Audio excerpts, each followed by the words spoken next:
burned through the house in less than 45 minutes. By morning, there were no bodies, no remains, and no explanation.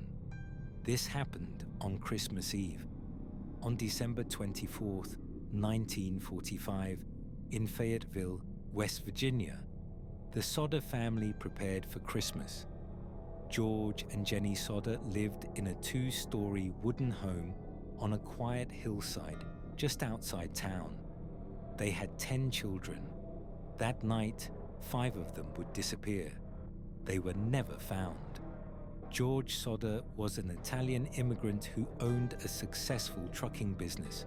He was well known in the community and openly critical of Benito Mussolini and the Italian fascist government. His opinions were not popular with everyone. The Sodder home sat along a winding road, isolated and dark at night. On Christmas Eve, the children begged to stay up later than usual. George agreed. Shortly after midnight, he went to bed. Jenny followed soon after. The house grew quiet. At 1:30 in the morning, Jenny woke suddenly. She heard the sound of something striking the roof, a dull thud. She listened. Nothing else followed. She walked through the house, checking doors and windows. Everything appeared normal. She returned to bed. Less than an hour later, she woke again. This time, the smell of smoke filled the room. The house was on fire. Jenny screamed for her children. George rushed downstairs and tried to reach the upstairs bedrooms. The stairway was already blocked by flames. He ran outside to grab a ladder normally kept against the house. It was gone. George then tried to move his truck to reach a window. The engine would not start. Minutes passed. The fire spread rapidly. Within 45 minutes, the house collapsed. 5 children were still inside. By morning, nothing remained but ashes. Firefighters searched the ruins.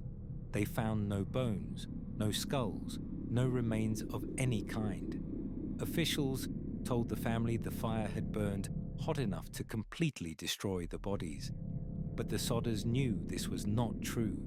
George had burned animal carcasses on his property before. Bones were always left behind. Even intense house fires do not burn hot enough to erase all human remains, especially 5 of them. Despite this, the fire was ruled accidental. The official cause was faulty wiring. The case was closed, but the Sodders refused to accept it. They believed their children were still alive. Neighbors began reporting strange details. One witness claimed to see a man watching the Sodder house earlier that night. Another reported seeing a car with Florida license plates speeding away from the scene during the fire. Earlier that evening, Jenny had received a phone call from a woman asking for someone who did not live there. In the background, she heard laughter. Days later, the Sodders discovered their ladder had been moved. It was found hidden in a nearby ditch. The truck that had failed to start was later tested. It worked. The family began to believe the fire was a distraction. Years passed. George and Jenny erected a large billboard along Route 16.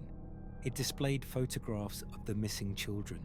For decades, it stood as a silent plea for answers. Tips poured in. Sightings were reported across the country. Letters arrived.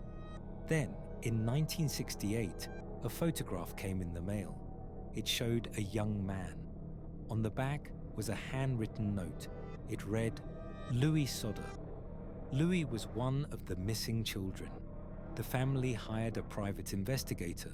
He traveled to Kentucky to follow the lead. He never reported back. He vanished. George Sodder died without knowing what happened to his children. Jenny wore black for the rest of her life. She never stopped believing they were alive. The Sodder children were never found. No arrests were made. No physical evidence was recovered. The case remains officially unsolved. 5 children disappeared on Christmas Eve. No bodies, no proof, only unanswered questions. Some stories do not end. They simply fade into silence,